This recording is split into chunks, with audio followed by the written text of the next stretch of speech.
Labadiena, dabar panagrinėkime štai šitą klausimą, čia ciklas for ir pasižiūrim, kaip galima sužinoti, ką atspausdins šitą programėlę. Surašykim kintamųjų reikšmes mes vėl A, paskui B, paskui C ir bandom žiūrėti. Pradžioj pas mus A yra 2, B yra 3 ir C yra -1.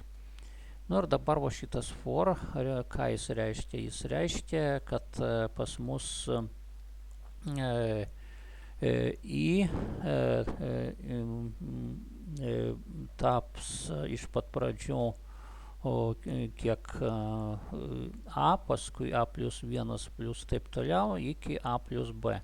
Tai pradinė reikšmė pas mus 2, paskui turėtų būti 3, taip, nu ir jeigu paskaičiuosim, kiek čia pas mus yra A plus B yra 5, tai reiškia I taps 2, 3, 4, taip, ir daugiau reikšmių nepriims, nes primenu, kad už tai šitas užrašas reiškia tam tikrą skaičių seką, taip, kuri prasideda nuo A, tai yra nuo dvejeto ir baigėsi ten, kur pas mus A plus B minus 1, taip. Šitas plus šitas gausis 2 plus 3 ir minus 1, 4, tai pas mus jie įgys vos tokias va reikšmės, taip. Čia va dvitaškį tokį parašysim, taip. Tai jau dabar dar priedo mes prirašykim čia į reikšmę, taip, paslinkim visą šitą ir prieš ciklą mes juos neturėjom, o dabar, kai prasideda ciklas, mes turim čia I lygu 2, A nesikeičia lygu 2, nu ir toliau B dar kas atsitiks su B ir C.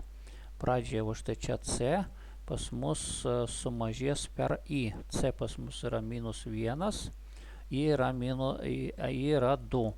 Tai -1 atimt 2 bus -3. O toliau pats B pas mus buvo 2 ir jis bus padaugintas iš 2. Tai matai, čia turbūt blogai pasakiau, čia B3, taip, B buvo 3 ir jis bus padaugintas iš 2, taip. 3 kart 2 bus 6, taip, o čia po šitos iteracijos, kai I pas mus buvo 2. Toliau I tampa 3, taip. A vėlgi niekur čia pas mus nesikeičia, tai bus 2. Ir C pas mus kaip keičiasi iš esamos C reikšmės, tai yra iš -3, reikia atimti ką? I reikia atimti. -3 minus 3 bus -6. O B kaip pasikeičia? B buvo 6, padauginta iš 2 bus 12, taip, o reiškia, čia tokia reikšmė įgijo 12. Važiuojam toliau, paskutinė reikšmė I, čia 4, taip, A nesikeičia 2, vėlgi pas mus C, koks bus, buvo -6, -4 bus -10, o dabar kiek pas mus bus B, B buvo 12, taip, B buvo 12, kart 2 bus 24. Štai čia ciklas baigėsi, taip, čia jau išeiname, taip, parašykim normaliai, taip, išeiname iš ciklo po šitos reikšmės, taip.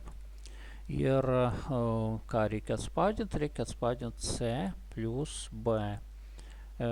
C pas mus yra -10, B yra 24, tai C plus B. C plus B pas mus bus 14. Štai čia būtų atsakymas į klausimą, ką atspausdins šitą programėlę. Ačiū už dėmesį.